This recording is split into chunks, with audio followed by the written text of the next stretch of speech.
श्री जगन्नाथपुरी की सत्य घटना। श्री जगन्नाथपुरी से 10 कोस दूर पिपली चट्टी ग्राम में रघु केवट का घाट था। घर में स्त्री और बूढ़ी माता थी। सवेरे जाल लेकर रघु मछलियां पकड़ने जाता और पकड़ी हुई मछलियों को बेचकर परिवार का पालन करता। पूर्व जन्म के पुण्य संस्कारों के प्रभाव से रघु के हृदय में भगवान की भक्ति थी। वह अत्यंत दयालु था। मछलियां जब उसके जाल में आकर तड़पने लगती तब उसका चित्त व्याकुल हो जाता। उसे अपने कार्य पर ग्लानि होती, परंतु जीवन निर्वाह का दूसरा कोई साधन न होने से वह अपने व्यवसाय को छोड़ नहीं पाता था। रघु ने एक अच्छे गुरु से दीक्षा ले ली थी। गले में तुलसी की कंठी बांध ली थी। सवेरे स्नान करके भगवान नाम का जप करता था।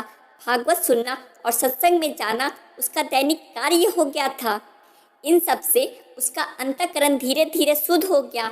जीव मात्र में भगवान विराजमान है, यह बात उसकी समझ में आने लगी। जीव हिंसा से उसे अब तीव्र विरक्ति हो गई। रघु के लिए मछली पकड़ना बहुत ही क्लेशदायक हो गया। उसने इस काम को छोड़ दिया। कुछ दिन तो घर के संचित अन्न से काम चला, पर संचय था ही कितना। उपवास होने लगा। घर में त्राही त्राही मच गई। पेट की ज्वाला तथा माता और स्त्री के तिरस्कार से व्याकुल होकर रघु को फिर जाल उठाना पड़ा। वह स्वयं तो भूख से प्राण दे सकता था, पर वृद्ध माता और पत्नी का कष्ट उससे सहा नहीं जाता था। पछताता, भगवान से प्रार्थना करता। एक दिन वह तालाब पर गया। जाल डालने पर एक बड़ी सी लाल मछली उसमें आई और जल से निकालने पर तड़पने लगी। रघु का हृदय छटपटा उठा। उसे स्मरण आया कि सभी जीवों में भगवान है। उस तड़पती मछली में स्पष्ट उसे भगवान प्रतीत होने लगे। इसी समय उसे माता और पत्नी की भूखी आकृति का स्मरण हुआ। दुखी और व्याकुल रघु ने मछली को जाल से निकालकर पकड़ा और कहने लगा, मत्स्य रूपधारी हरि, मेरे दुख की बात सुनो। तुम्ही ने मुझे धीवर बनाया है। जीवों को मारकर पेट भरने के सिवा और कोई दूसरा उपाय मैं जीवन निर्वाह का नहीं जानता, इसलिए तुमको मारने के लिए मैं विवश हूँ। तुम हरि हो या और कोई, आज मेरे हाथ से बचकर नहीं जा सकते। रघु ने दोनों हाथों से जोर से मछली का मुख पकड़ा और उसे फाड़ने लगा। सहसा मछली के भीतर से स्पष्ट शब्द आया, रक्षा कर नारायण, रक्षा कर। रघु चकित हो गया।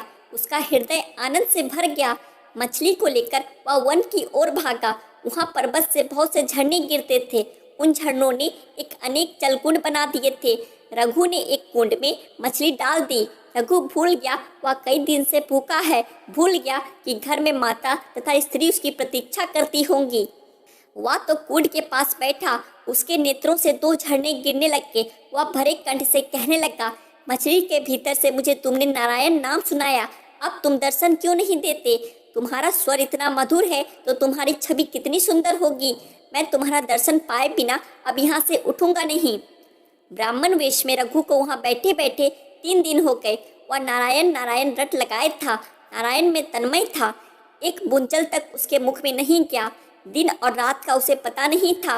भक्ति की सदा खोज खबर रखने वाले भगवान एक वृद्ध ब्राह्मण के वेश में वहाँ आए और पूछने लगे, अरे तपस्वी, तू कौन है? तू इस निर्जन वन में क्यों आया? कब से बैठा है यहाँ? तेरा नाम क्या है? रघु का ध्यान टूटा। उसने ब्राह्मण को प्रणाम करके कहा, महाराज, मैं कोई भी हूँ, आपको मुझसे क्या प्रयोजन है? बातें करने से मेरे काम में विघ्न पड़ता है, आप पधारे। ब्राह्मण ने तनिक हंसकर कहा, मैं तो चला जाऊंगा, पर तू सोच तो सही कि मछली भी कहीं मनुष्य की बोली बोल सकती है। तुझे भ्रम हो गया है। जब कुछ उस मछली में है ही नहीं, तब तुझे किसके दर्शन होंगे? तू यहाँ व्यर्थ क्यों बैठा है? घर चला जा। रघु तो ब्राह्मण की बात सुनकर चौंक पड़ा। उसने समझ लिया कि मछली की बात जानने वाली ये सर्वज्ञ मेरे प्रभु ही है। वह बोला, भगवान, सब जीवों में परमात्मा ही है, यह बात मैं जानता हूँ। मछली के शरीर में से वे ही बोलने वाले हैं। मैं बड़ा पापी हूँ। जीवों की हत्या की है मैंने। क्या इसी से आप मेरी परीक्षा ले रहे हैं? आप ही तो नारायण हैं। आप प्रकट होकर दर्शन क्यों नहीं देते? मुझे क्यों तरसा रहे हैं नाथ? चतुर्भुज रूप में दर्शन भक्ति प्रेम भरी प्रार्थना सुनकर कृपा सागर प्रभु अपने दिव्य चतुर्भुज रूप में प्रकट हो गए। रघु तो एकटक देखता रह गया। उस लावण्य राशि को वह आंसू बहाता हुआ प्रभु के चरणों में लौटने लगा। भगवान ने उसे भक्ति का आशीर्वाद देकर और भी वर मांगने को कहा। रघु ने हाथ जोड़कर कहा, प्रभु, आपके दर्शन हो गए और आपने भजन का आशीर्वाद दे दिया, फिर अब मांगने को क्या रहा, परंतु आपकी आज्ञा हो तो मैं एक छोटी वस्तु मांगता हूँ। जाति से धीबर हूँ, मछली मारना मेरा पैतृक स्वभाव है। मैं यही वरदान मांगता हूँ कि मेरा यह स्वभाव छूट जाए। पेट के लिए भी मैं कभी हिंसा ना करूँ। अंत समय में मेरी जीभ आपकी नाम रटती रहे और आपका दर्शन करते हुए मेरे प्राण निकले। भगवान ने रघु पर हाथ रखकर तथास्तु कहा और अंतर्धान हो गए। रघु वचन सिद्ध महात्मा भगवान का दर्शन पाकर रघु संपूर्ण बदल गया। वह भगवान नाम कीर्तन करता हुआ घर आया। गांव के लोगों ने उसे धिक्कारा कि माता और स्त्री को निराधार छोड़कर वह भाग गया था। दया करके गांव के जमींदार ने बेचारी स्त्रियों के लिए अन्न का प्रबंध कर दिया था। रघु ने इसे भगवान की दया ही मानी। यदि वह घर पर रहता तो जमींदार या कोई भी एक छटाक अन्न देने वाला नहीं था। अब वह प्रातः शौच स्नादि से निवृत्त होकर भगवान का भजन करता और फिर कीर्तन करता हुआ गांव में घूमता। बिना मांगे ही लोग उसे बुलाकर अनेक पदार्थ देते थे। इस प्रकार अनायास उसका तथा उसके परिवार का पालन पोषण होने लगा। उसकी माता तथा स्त्री भी अब भजन में लग गई। रघु अब भजन के प्रभाव से पूरा साधु हो गया। दिन रात उसका मन भगवान में लगा रहता। वह नाम कीर्तन करते करते बेसुध हो जाता था। अब रघु की स्थिति ऐसी हो गई कि उनके मुख से जो निकल जाता वही सत्य हो जाता। वे वचन सिद्ध महात्मा माने जाने लगे। दूर दूर से नाना प्रकार की कामना वाले स्त्री पुरुष की भीड़ आने लगी। रघु इस प्रपंच से घबरा गए। मान प्रतिष्ठा उन्हें विष सी लगती थी। घर छोड़कर वे अब निर्जन वन में रहने लगे और 24 घंटे केवल भजन में ही बिताने लगे। एक दिन रघु को लगा कि मानो नीलाचल नाथ श्री जगन्नाथ जी उनसे भोजन मांग रहे हैं। इससे उन्हें बड़ा आनंद हुआ। भोजन सामग्री कर उन्होंने कुटिया का द्वार बंद कर लिया। भक्त के बुलाते ही भाव के भूखे श्री जगन्नाथ प्रकट हो गए और रघु के हाथ से भोजन करने लगे।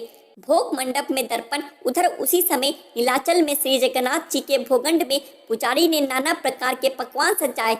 श्री जगन्नाथ जी के मंदिर में भोग मंडप अलग है। भोग मंडप में एक दर्पण लगा है। उस दर्पण में जगन्नाथ जी के श्री बिगड़ा का जो प्रतिबिंब पड़ता है उसी को नैवेद्य चढ़ाया जाता है। सब सामग्री आ जाने पर पुजारी जब भोग लगाने लगा तब उसने देखा कि दर्पण में प्रतिबिंब तो पड़ता ही नहीं है। दर्पण जहाँ का तहाँ था, बीच में कोई आर भी नहीं था, पर प्रतिबिंब नहीं पड़ रहा है। घबरा कर वह राजा के पास गया। उसने कहा, महाराज, नैवेद्य में कुछ दोष होना चाहिए। श्री जगन्नाथ स्वामी उसे स्वीकार नहीं कर रहे हैं। अब क्या किया जाए? श्रद्धालु राजा ने स्वयं देखा कि दर्पण में प्रभु का प्रतिबिंब नहीं पड़ता। उन्हें बड़ा दुख हुआ। वे कहने लगे, पता नहीं मुझसे क्या अपराध हो गया कि मेरी सामग्री से अर्पित भोग प्रभु स्वीकार नहीं करते। मुझसे कोई अपराध हुआ हो तो प्रायश्चित करने को मैं तैयार हूँ। राजा प्रार्थना करते हुए दुखी होकर भगवान के गरुड़ ध्वज के पास जाकर भूमि पर लेट गए। भगवान की लीला से लेटते ही उन्हें निंद्रा आ गई। उन्होंने स्वप्न में देखा कि प्रभु कह रहे हैं, राजा, तेरा कोई अपराध नहीं, तू दुखी मत हो। मैं नीलाचल में था ही नहीं, तब प्रतिबिंब किसका पड़ता? मैं तो इस समय पिपली चट्टी ग्राम में अपने भक्त रघु केवट की झोपड़ी में बैठा उसके हाथ से भोजन कर रहा हूँ। वह जब तक नहीं छोड़ता मैं यहाँ का तेरा नैवेद्य कैसे स्वीकार कर सकता हूँ? यदि तू मुझे यहाँ बुलाना चाहता है तो मेरे उस भक्त को उसकी माता तथा स्त्री के साथ यहाँ ले आ, यहीं उनके रहने की व्यवस्था कर। राजा का स्वप्न टूट गया। वे एकदम खड़े हुए। घोड़े पर बैठकर शीघ्रता से पिपली चट्टी पहुँचे। पूछ पाछ कर रघु केवट की झोपड़ी का पता लगाया। जब कई बार पुकारने पर भी द्वार न खुला तब द्वार बल लगाकर स्वयं खोला उन्होंने। कुटिया का दृश्य देखते ही वे मूर्ति की भांति हो गए। रोमांचित शरीर रघु सामने भोजन रखे किसी को ग्रास दे रहा है। रघु दिखता है, अन्न भी दिखता है, ग्रास भी दिखता है, पर ग्रास लेने वाला मुख नहीं दिखता। राजा चुपचाप खड़े रहे। वह अज्ञात मुख तो जिसे कृपा करके वह दिखाना चाहे वही बड़ा भागी देख सकता है। सहसा प्रभु अंतर्धान हो गए। रघु जल से निकाली मछली की भांति तड़पने लगा। राजा ने अब उसे उठाकर गोद में बिठा लिया।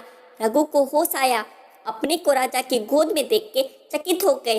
जल्दी से उठकर वे राजा को प्रणाम करने लगे। रघु को रोककर स्वयं पुरी नरेश ने उनके चरणों में प्रणाम किया। श्री जगन्नाथ जी की आज्ञा सुनकर रघु ने माता तथा पत्नी के साथ नीलाचल चलना स्वीकार कर लिया। जय श्री जगन्नाथ जी। आशा करता हूँ दोस्तों आपको ये कहानी अच्छी लगी होगी। ऐसी और कहानियों के लिए हमारे चैनल द आध्यात्मिक टेल्स को सब्सक्राइब करें। जय श्री कृष्ण।